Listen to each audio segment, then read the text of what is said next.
Hello students. तो आज हम लोग जो है हिस्ट्री के पूरे जितने भी 3 चैप्टर हैं, तीनों चैप्टर को देखेंगे और जो इम्पोर्टेंट क्वेश्चन है उसको भी देखेंगे, जिससे आपको कल होने वाले एग्जाम में हिस्ट्री में 20 मार्क्स आ जाए। देखिए, सबसे पहला चैप्टर जो हम देखेंगे वो है नेशनलिज्म इन इंडिया। यहाँ देखिए, जो भी इंपॉर्टेंट क्वेश्चन हम उसको डिस्कस करेंगे कि कहाँ से एग्जाम में आपको पूछ आ सकते हैं। अगर इस पूरे पेज की बात करें तो इस पूरे पेज से आपका एक ही क्वेश्चन बनता है। वो क्वेश्चन है कि वर्ल्ड वॉर फर्स्ट का इंडिया में क्या इफेक्ट पड़ा था। वर्ल्ड वॉर फर्स्ट जो 1914 में स्टार्ट हुआ था, उस वर्ल्ड वॉर फर्स्ट का इंडिया पे क्या असर पड़ा था। तो आप इसमें लिख सकते हैं कि वर्ल्ड वॉर फर्स्ट में जो ब्रिटिश गवर्नमेंट का एक्सपेंडिचर बढ़ गया, उसके लिए ब्रिटिश गवर्नमेंट ने इंडिया में टैक्स और रेवेन्यू बढ़ा दी, जिससे कि सामान के दाम बढ़ गए। फोर्सफुली इंडियंस को ब्रिटिश आर्मी में शामिल किया जा रहा था। ये सारी बातें आप देख सकते हैं। तो इस पर्टिकुलर पेज से बात एक क्वेश्चन बनता है जिसको आपको ध्यान रखना है कि what was the effect of world war first in India. World war first का इंडिया पे क्या असर पड़ा। नेक्स्ट पेज पे चलते हैं, ये पेज पे। तो इस पेज से जो हमारे आपके एग्जाम में क्वेश्चन आ सकता है, इसमें आपको बताना पड़ेगा कि सत्याग्रह का मतलब क्या है। What is the meaning of satyagraha. Satyagraha दो वर्ड से मिलकर बना हुआ है, सत्य और आग्रह। तो आपको सत्याग्रह के कॉन्सेप्ट के बारे में जानना पड़ेगा। 2 नंबर में आ सकता है व्हाट डू मीन बाय सत्याग्रह। अगले पेज में, इस पेज में यहाँ पे जो है महात्मा गांधी द्वारा जो एक्सपेरिमेंट किया गया इंडिया में 3 सत्याग्रह, उसके बारे में आपको लिखना पड़ेगा। चंपारण 1917, खेड़ा 1917 और आपका अहमदाबाद 1918। ये आपको तीनों का नाम याद रखना पड़ेगा। ये आपको मैच द फॉलोइंग ऑब्जेक्टिव आ सकता है। अगला यहाँ से आपको रॉलेट एक्ट के बारे में जानना होगा। रॉलेट एक्ट जो जिसको गांधी जी ने ब्लैक लॉ भी कहा था, सर सिडनी रॉलेट द्वारा इसको लाया गया था।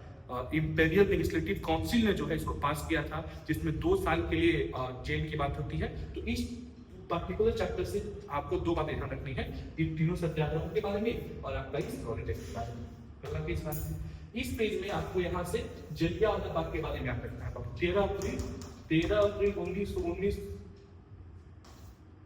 1919 जो आपका जलियांवाला बाग हुआ, उसके बारे में कहानी याद रखिएगा। हो सकता है 3 नंबर में आपको इस इंसिडेंट को एक्सप्लेन करने के एक्सप्लेन कर सकते हैं। फिर अगला पेज, नेक्स्ट पेज, यहाँ से बाबू अब आपको एनसीएम के बारे में सवाल आएगा। एनसीएम के बारे में 3 तरह के सवाल आ सकते हैं। यहाँ पे डिस्कस कर रहा हूँ, आप एनसीएम को जरूर पढ़ जाइएगा। एनसीएम से एग्जाम में क्वेश्चन पक्का रहेगा। पहला, एनसीएम जो है आपको टाउन में बनता है, शहर में। तो आप जानते हैं कि टाउन में एनसीएम को लीड करने वाले मिडिल क्लास थे। यहाँ पे ब्रिटिशर के जो क्लब्स थे, ब्रिटिशर गवर्नमेंट के जो स्कूल थे, कॉलेज, उनको बाइकआउट करने की बात की गई थी। सवाल आ सकता है कि टाउन में ये मूवमेंट स्लो डाउन क्यों हो गया, कम क्यों हो गया, उसमें आपको ध्यान देना होगा। क्योंकि हमारे पास कोई अल्टरनेटिव ऑप्शन नहीं था, कोई Indian school, Indian college setup नहीं हुए थे। गांधी जी ने जो खादी यूज करने के बारे में कहा था, वो खादी बहुत एक्सपेंसिव था। तो धीरे धीरे जो है ये टाउन में आपका एनसीएम स्लो डाउन हो गया। फिर आपको इसको रूरल एरिया में, गाँव में याद रखना है। अवध के इलाके में हुआ था, बाबा रामचंद्रावली। और फिर आपको ट्राइबल में याद रखना है, आदिवासियों में, Goodell hills of Andhra Pradesh, Alluri Sitamarhi के बारे में। ये 3 चीज आप एनसीएम में याद रखिए, ठीक है। अगले पेज पे आते हैं। यहाँ देखिए, टाउन में मैंने बता ही दिया, खादी एक्सपेंसिव है, यहाँ लिखा हुआ पढ़ लीजिएगा। स्लो टाउन हो गया, इसका कारण लिखा हुआ है। कंट्री साइड मतलब होता है गांव में बाबू जो है, गांव में जो ब्रिटिशर के खिलाफ गांव वाले जो है वो ब्रिटिशर के खिलाफ थे। साथ साथ वे लोग बेगर के खिलाफ थे। बेगर जो फोर्सफुल लेबर होता है, वे लोग जो तालुकात जो रेवेन्यू ऑफिसर थे उनके खिलाफ थे। और यहाँ पे एक नाम आता है बाबा रामचंद्र का, जो फीजी से आए हुए थे। उन्होंने मिलकर जवाहरलाल नेहरू के साथ ओथ किसान सभा की शुरुआत की बात, ठीक है। ओथ किसान सभा, तो ओथ किसान सभा जवाहरलाल नेहरू से किया गया। तो अब ये गांव वाला जो पढ़ने लगे, ठीक है। आगे बढ़ते हैं। देखिए, ये ट्राइबल एरिया की बात की जा रही है। ट्राइबल एरिया में स्वराज, ये भी इंपॉर्टेंट है, इसको पढ़ने में लगेगा। नाम इसमें बस आपका आता है आंध्र प्रदेश के गुडम हिल्स में अलूरी सीताराम राजू। अलूरी सीताराम जो थे वो जो ट्राइबल्स के हीरो भी बन गए। इसको पढ़ लीजिएगा, ये बहुत इंपॉर्टेंट है। ये बताओ, ये जो पार्ट है इसको हम इंपॉर्टेंट देते हैं। स्वराज प्लांटेशन 1859 में इंलैंड इरिगेशन एक्ट आया, जिसके अकॉर्डिंग वर्कर्स जो है अपने काम करने वाले एरिया को छोड़ के जा नहीं सकते हैं। तो उसको लेके फिर जब एनसीएम आया तो लोगों ने सोचा कि गांधी जी जो है इस लॉ को तोड़ने के बारे में कर रहे हैं, इस पर्टिकुलर सेक्टर को ध्यान पढ़ लीजिएगा जरूर, ठीक है। अगला, यहाँ से कोई इंपॉर्टेंट बात नहीं, जो इंपॉर्टेंट जहाँ से एग्जाम में पूछना सकता है वो आपको बस बता दूँ, ठीक है। यहाँ पे देखिए, ये पढ़ लीजिएगा, साइमन कमीशन 1928 आप साथ में किताब खोल कर रखिए, जहां मैं इंपॉर्टेंट मार्क कर रहा हूँ मार्क कर दीजिएगा। 1928 साइमन कमीशन, साइमन गोबैक के बारे में। ये उसके बाद सॉल्ट मार्च, ये पूरा जो है आपको सॉल्ट मार्च के बारे में दिया गया है। एक क्वेश्चन में बता रहा हूँ कि एनसीएम और सीडीएम, नॉन कॉर्पोरेशन मूवमेंट और सिविल डिसऑर्डर्स मूवमेंट, दोनों अलग कैसे, जरूर पढ़ जाइएगा। जहाँ एक इसमें क्या लिख सकते हैं, एनसीएम की शुरुआत कब हुई, सीडीएम की शुरुआत कब हुई, एनसीएम कब खत्म हुआ, सीडीएम कब खत्म हुआ। एनसीएम का मेन पर्पस क्या था? एनसीएम का मेन पर्पस था सत्याग्रह करना, कोई वायलेंस नहीं होना। वहीं सीडीएम जो था वो थोड़ा एग्रेसिव था। सीडीएम हम लोग लॉ तोड़ना शुरू कर दिए, गांधी जी ने ही लॉ तोड़ने के शुरुआत की, सॉल्ट मार्च, जो सॉल्ट का जो लॉ था उसको तोड़ा। तो आपको एनसीएम और सीडीएम के बीच का डिफरेंस पता चाहिए। एग्जाम में पूछा सकता है कि how CDM is totally different from NCM. क्या कह सकता है कि एनसीएम और सीडीएम को कंपेयर कीजिए। तो अगर ऐसा कोई क्वेश्चन आए जहाँ पे आपको एनसीएम और सीडीएम को कंपेयर करने के लिए कहा गया है, आप इसी को लिखिएगा, एक पढ़ लीजिएगा। आगे बढ़ते हैं, आपसे इंपॉर्टेंट क्वेश्चन। नेक्स्ट ये जरूर पढ़ लीजिएगा आप, सीडीएम में कैसे लोगों ने पार्टिसिपेट किया। तो सीडीएम में वर्कर्स ने भी पार्टिसिपेट किया, बिजनेस क्लास लोगों ने भी पार्टिसिपेट किया, वुमेन ने भी पार्टिसिपेट किया। तो सबका पार्टिसिपेशन पढ़ लीजिए, कैसे कैसे लोगों ने जो है वो सीडीएम में पार्टिसिपेट किया। अलग अलग जितने भी अलग अलग सोशल ग्रुप थे, सबका अपना अलग अलग मोटिव था। वुमेन अलग मोटिव से पार्टिसिपेट कर रही थी, मिडिल क्लास अपने अलग मोटिव से पार्टिसिपेट कर रहे थे, बिजनेस क्लास अपने अलग मोटिव से पार्टिसिपेट कर रहे थे। तो यहाँ पे आप डिफरेंस पे दिखा सकते हैं, जहाँ एनसीएम थोड़ा नैरो था, कम लोग से पार्टिसिपेट किए थे, वहीं सीडीएम जो है आपका थोड़ा वाइडर हो गया, ज्यादा लोग उसमें क्या पार्टिसिपेट किए। फिर आगे बढ़ते हैं, लिमिटेशन, सिविल डिसऑर्डर्स मूवमेंट की लिमिटेशन क्या पढ़ लीजिएगा। क्यों ये बंद हो गया? गांधी इरविन पैक्ट की वजह से। गांधी जी और इरविन के बीच में जो समझौता हुआ, जिसमें गांधी जी जो है वो सेकेंड राउंड टेबल कॉन्फ्रेंस जाने के लिए मान गए, और लॉर्ड इरविन ने जो प्रिजनर्स उनको रिलीज करने की बात की। लेकिन जब गांधी जी दिसंबर में वापस लौट के आए तो उन्हें देखा कि अपना जो सीडीएम मूवमेंट क्या कर चुका है, खो चुका है। लिमिटेशन पढ़ लीजिएगा, ठीक है, यहाँ पे लिखा हुआ है लिमिटेशन के बारे में। नेक्स्ट ये लास्ट टॉपिक जो है सेंस ऑफ, यहाँ से जो सवाल आएगा 3 नंबर में आएगा, इंडिया में सेंस ऑफ कलेक्टिव आइडेंटिटी कैसे हुआ। जस्ट लाइक फ्रांस में पिक्चर की मदद से, फ्लैग की मदद से, सॉन्ग की मदद से, गाने की मदद से। तो इस पूरे को मिला के ये सब जितना भी लिखा हुआ है ये सब इसमें पढ़ लीजिएगा। मेन मोटिव ये है इमेज की मदद से, सॉन्ग की मदद से, पोएम की मदद से, लिटरेचर की मदद से जो लोगों में सेंस ऑफ कलेक्टिव आइडेंटिटी को जगाया गया, ठीक है। ये भारत फोटो याद रखिएगा कौन बनाया है। ये आपका पूरा चैप्टर क्या हो गया, खत्म हो गया। इस पूरे चैप्टर को आप ध्यान से पढ़ लीजिएगा। इसमें कुछ और बातें, 1909 में गांधी जी ने किताब लिखी था, 3 स्वराज, आनंद मत ने लिखा, पढ़ लीजिएगा। तो इस पूरे चैप्टर में मोटा मोटा यही था, इतना कर लीजिएगा। तो आपका इसी 4 नंबर आएगा, 4 नंबर आएगा, इसी इसका 2 नंबर बैक रहेगा, तो 4 नंबर बन जाएगा। राइज ऑफ नेशनलिज्म, ये 6 नंबर यहाँ से आएगा। इसमें क्या क्या पढ़ना है आपको, तो पहले पेज में उनका इंपॉर्टेंट है। सेकंड पेज में आपको नेशन स्टेट का जो है वो डिफिनेशन आना चाहिए। 2 नंबर पूछ सकता है कभी कि नेशन स्टेट क्या होता है, बताइए। तो वे स्टेट जिसका बाउंड्री सेम हो, जो सेम कल्चर, सेम ट्रेडिशन और सेम हिस्ट्री से क्या करते हो, बिलोंग करते हैं। अगला, यहाँ से एग्जाम में क्वेश्चन पक्का आएगा, इंपॉर्टेंट है। यहाँ से एग्जाम में क्वेश्चन आएगा कि बताइए sense of collective identity. France में सेंस ऑफ कलेक्टिव आइडेंटिटी को कैसे प्रमोट किया गया। तो फादरलैंड का कॉन्सेप्ट लाया गया, सिटीजन का कॉन्सेप्ट, एक झंडा हो गया, एक लैंग्वेज हो गया, यहाँ पर लिखा है उसको पढ़ लीजिए, इंपॉर्टेंट। फिर यहाँ से नेपोलियन कोड आएगा, नेपोलियन कोड या सिविल कोड ऑफ 1804 बोलते हैं। ट्रांसपोर्टेशन को इम्प्रूव किया, कम्युनिकेशन को इम्प्रूव किया, करेंसी को रिड्यूस किया, ये आप पढ़ लीजिएगा, ठीक है। यहाँ से आपका आएगा लिमिटेशन, कि आपका लिमिटेशन क्या था, क्या नेपोलियन में कुछ बुराई थी? 3 बुराई थी, सेंसरशिप, हाई टैक्स लगा दिया था, और फोर्सफुली लोगों को कानून में शामिल कर रहा था।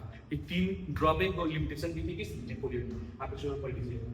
Making of nationalism in Europe, ये इसको यहाँ से कोई क्वेश्चन नहीं आता है, उसको छोड़ देंगे, ठीक है। हाँ, ये एक इंपॉर्टेंट लिबरल नेशनलिज्म का मतलब क्या होता है। लिबरल का मतलब छूट होता है। लिबरल नेशनलिज्म, तो लिबरल नेशनलिज्म अलग अलग लोगों के अलग अलग मतलब है। मिडिल क्लास के लिए इसका मतलब अलग है, इकोनॉमी के इसका मतलब अलग है, और पॉलिटिक्स का मतलब अलग है। ये इंपॉर्टेंट है, आपको 3 नंबर आ सकता है कि लिबरल नेशनलिज्म के बारे में तब लिखिएगा। Liberal nationalism have different meaning for different group of people.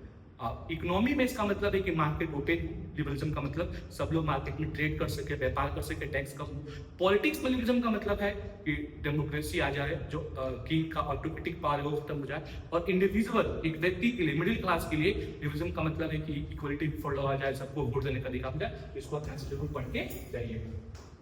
अगला पेज में आते हैं, ये न्यू कॉन्स्टिट्यूशन, ये तो वही लोग 1950 में सेटअप हुआ, बैटल ऑफ वाटरलू 1815, 1815 चार देश मिलके BRAP, ब्रिटेन, रशिया, ऑस्ट्रिया और पर्शिया, चारों ने मिलकर जो है नेपोलियन को हराया और हराने के बाद अपना एक ट्रीटी किया, समझौता किया, जिसे हम ट्रीटी ऑफ वेना बोलते हैं। ये बहुत ही ज्यादा इंपॉर्टेंट बात, फिर से 3 मार्क्स में के लिए आपको ऑब्जेक्टिव आ जाएगा। देखिए एग्जाम में से स्टेज में क्या है, आपको क्वेश्चन पकड़ने ना चाहिए। अगर आप क्वेश्चन को पकड़ ली तो आंसर लिख पाएगा। वर्ड बस पकड़ना है, अगर वर्ड पकड़ इसमें लिखा है ट्रीटी ऑफ वेना, आपको याद नहीं करना क्या ट्रीटी ऑफ वेना किसने कराया, ऑस्ट्रिया में ड्यूक मैट्रिक ने कराया, क्या क्या बात हुआ, फ्रांस में फिर से जो है वो आपका बर्मन डायनेस्टी आ गया, ये पूरा यहाँ पे लिखा है, जरूर पढ़ के जाइए, ठीक है। इससे एग्जाम में कुछ आता ही नहीं है। हाँ, अब यहाँ पे क्वेश्चन है, जरूर इसको ध्यान दीजिएगा कि व्हेन फ्रांस लिखा था, when France squeeze rest of the Europe catches cold, इसका मतलब है कि किसी भी रिवॉल्यूशन की शुरुआत कहाँ से होती है, फ्रांस से होती है। फ्रेंच रिवॉल्यूशन की शुरुआत वहीं से हुई, इसको जरूर पढ़ लीजिएगा। ये 2 नंबर का सकता है। रोमांटिसिज्म का मतलब क्या होता है, जब पिक्चर की मदद से, सॉन्ग की मदद से, लिटरेचर की मदद से हम नेशनलिज्म की फीलिंग को जगाते हैं, उस समय क्या बोलते हैं, रोमांटिसिज्म। पढ़ लीजिएगा, इतना कोई इंपॉर्टेंट है नहीं। फिर अगला हंगर इंपॉर्टेंट है। नेक्स्ट आगे बढ़ते हैं। ये अब यहाँ से ये आपका जाएगा यूनिफिकेशन ऑफ जर्मनी, जरूर पढ़ लेगा। मैं लिख रहा हूँ यूनिफिकेशन ऑफ जर्मनी या फिर यूनिफिकेशन ऑफ इटली, इन दोनों से कोई जरूर आएगा। ताकि छोड़ के जाते हैं, ये आपकी गलती है। जैसे मैथ में नहीं रूट अंडर 3 प्रूव करने की आता जाता है, वैसे इन दोनों में से कोई एक तो आपके एग्जाम में आएगा। या तो आप जर्मनी को बताइए या तो इटली को बताइए। यूनिफिकेशन, जर्मनी का यूनिफिकेशन कैसे होता है या फिर इटली का, दोनों पढ़ के जाइएगा। Unification of Germany and unification of Italy, एक हुआ था 1871 में, एक हुआ था 1861 में। कौन कब हुआ था आप कमेंट बॉक्स में बताइएगा। एक में जो थे वो ऑटोमन बिस्मार्क थे, दूसरे में कौन थे आप कमेंट बताइएगा। तो आप दोनों पढ़ के रहिएगा, यूनिफिकेशन ऑफ जर्मनी, इटली। क्या क्या पढ़ जाना है, कुछ नहीं, बस 4 बेसिक चीजें। किसने लीड किया, या किसको आर्किटेक्ट बोलते हैं, जर्मनी का आर्किटेक्ट, इटली का आर्किटेक्ट। राजा कौन बना, दोनों के जब दोनों यूनिफाई हो गया, किंग कौन बना, इनिशिएटिव किसने लिया, शुरुआत किसने किया, और उसके बाद से जो है और किस तरह से कहाँ कहाँ लड़ाई हुई, और कैसे फ्रांस, कैसे जर्मनी और इटली जो है यूनिफाई हुई, वो पढ़ के आप लेंगे यूनिफिकेशन ऑफ जर्मनी। अच्छा, ये पिक्चर जो है फ्रैंकफर्ट पार्लियामेंट का एग्जाम में आएगा, फ्रैंकफर्ट पार्लियामेंट और यूनिफाई करने के बारे में बताई गई थी, पढ़ लीजिएगा। ये विजुअल नेशन जो है, जब हम लोग एलोगेरी क्या होता है, जब किसी फीमेल की मदद से, फीमेल फिगर की मदद से हम किसी आइडिया को रिप्रेजेंट करते हैं, उसे एलोगेरी बोलते हैं। कि ओक लीफ है, इसका जो ताज है ओक का बना हुआ है। ऑब्जेक्टिव में पूछ लेता है कि इसका जो क्राउन है वो किसकी पत्तों से बना, तो ओक जो हीरोइज्म को दिखाता है, सुप्रीम पावर को दिखाता है। जर्मनिया नाम है इसका, जर्मनिया, ठीक है। ये सिंबल पूछे, इसको पढ़ लीजिए, ऑब्जेक्टिव में आ सकता है।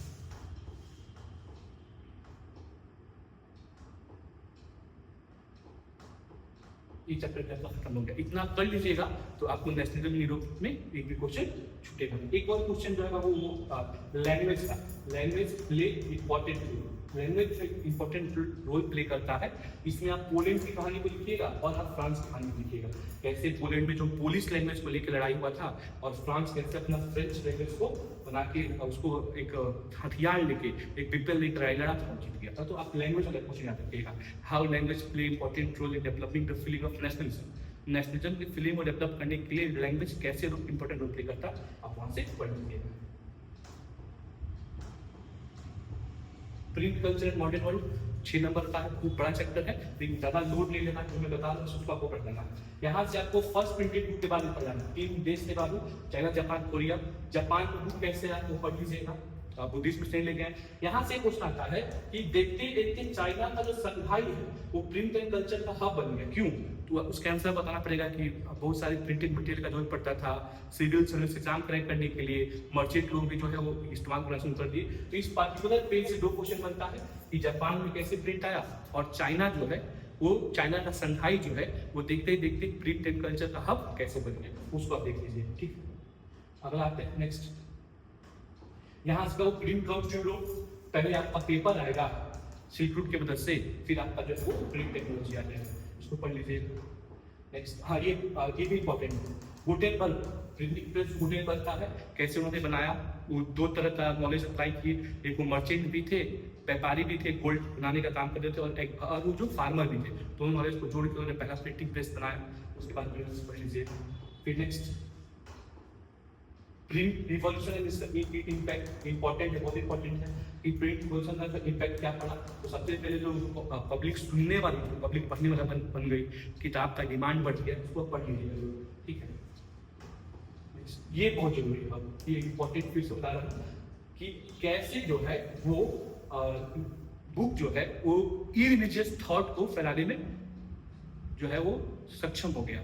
कैसे बुक जो है एक फियर था, डर था, और डर सही भी हो गया। इसमें आपको मार्टिन लूथर के बारे में याद रखना, मार्टिन लूथर की कहानी, ये पक्का एग्जाम में आएगा, इसको लोग पक्का पढ़ना कि प्रिंट जो है, जो डर था लोगों का प्रिंट से, वो कैसे सच हो गया, कैसे प्रिंट इरिलीजियस अधार्मिक बातों को फैलाने में सक्षम हो गया, कैसे लोग जो है वो प्रिंट पे भरोसा करके और आसपास जो है इरिलीजियस बातों को फैलाना शुरू कर दिए। इसमें मार्टिन लूथर का बात था, मार्टिन लूथर 95 थ्योरी लिखे थे और लोगों ने उनको बिलीव करके पूरे रिलीजन जो है दो भागों में बट गया। तो पढ़ लीजिए। रीडिंग माइंड में लोगों को किताब पढ़ने की आदत लग गई, इसमें चैप बुक और चैपमेट के बारे में होगा, यहाँ पे चैप बुक और चैपमेट पढ़ लीजिएगा। सस्ते दामों में किताब मिलती है, लो क्वालिटी की, जिसमें डेली इश्यूज के बारे में लिखे रहते हैं, ठीक है। Next, print culture and French revolution, ये भी 3 नंबर में बहुत इंपॉर्टेंट है। ये प्रिंट कल्चर का फ्रेंच रिवॉल्यूशन क्या कर रहा था, तो फ्रेंच रिवॉल्यूशन आपने पढ़े होंगे 9th क्लास में, जो फिलोसफर्स थे उनके आइडिया को लोगों तक पहुंचाने में प्रिंट ने मदद किया। उस समय फ्रेंच रिवॉल्यूशन में जो 3 आपके फिलोसफर थे, नाम का याद रखिएगा, जॉन लॉके और मॉन्टेस्क्यू नाम है, उन लोगों का आइडिया जनता तक पहुंचाने के लिए जो सबसे ज्यादा इंपॉर्टेंट रोल प्ले किया है, इसे प्रिंट किया। तो प्रिंट को ध्यान रखिए। ये अब चिल्ड्रेन वुमेन और वर्कर जो है, इनका क्या रोल था प्रिंट रिवॉल्यूशन में, कैसे प्रिंट जो है इनको इफेक्ट कर रहा था। तो महिलाओं के लिए किताब से पढ़ा था, बच्चों के लिए किताब से पढ़ा था, वर्कर्स भी जो है वो किताब पढ़ने में क्या लगे, इंटरेस्ट दिखाने लगे। इसको जरूर करके जाइएगा। इसके बाद से इसमें कुछ इंपॉर्टेंट है नहीं, आज एग्जाम में पूछना सकता है। एक लास्ट इंपॉर्टेंट मुझे लग रहा है, वो ये आगे बढ़ते हुए ये प्रिंट एंड सेंसरशिप। जब गवर्नमेंट जो है वो पूरी तरीके से प्रिंट पे कंट्रोल कर ले और जो अपनी मन की बातों को भी छापे, उसे सेंसरशिप बोलते हैं। ये वर्नाकुलर प्रेसेंट 1875 1847 के बारे में डेवलप करना चाहिए।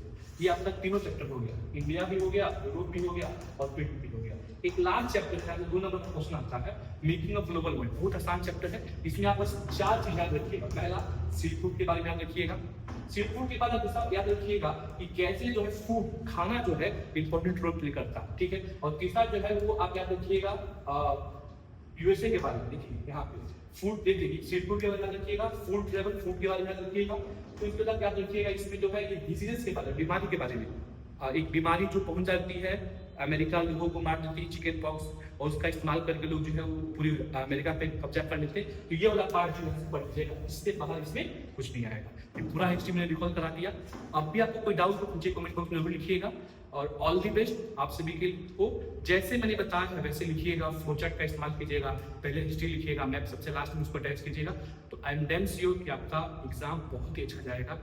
सो all the best for your exam. Till then subscribe.